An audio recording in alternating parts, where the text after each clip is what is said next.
একজন অনলাইন শপের delivery man. নাম তার রিয়াদ। প্রতিদিনের মতো আজও সে ফোনে অর্ডার পায়। একটা পার্সেল দিতে হবে একটু দূরের এলাকায়।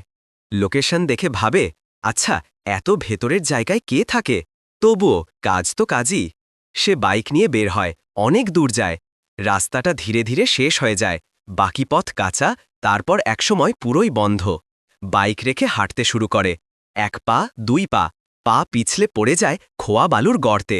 জামাকাপড় ধুলোয় ভরে যায়, তবুও উঠে দাঁড়ায়, ভাবে, না, অর্ডারটা দিতে হবেই। আবার হাঁটে, এবার জঙ্গলের ভেতর দিয়ে। গাছপালা ঘিরে অন্ধকার মতো, বাতাসে হালকা গন্ধ। হঠাৎ সামনে নড়াচড়া। দেখে একজন লোক গাছের নিচে বসে আছে, টয়লেট করছে। রিয়াদ চোখ বড় করে তাকায়, তারপর চেঁচিয়ে বলে, ভাই, আমি শুধু পার্সেল দিতে আসছি। লোকটা অবাক হয়ে তাকায়, আর রিয়াদ ঘুরে দৌড়ে পালায়, হাতে পার্সেল, মনে শুধু একটাই কথা, পরের বার এমন লোকেশন পেলে সরাসরি ক্যান্সেল দিব।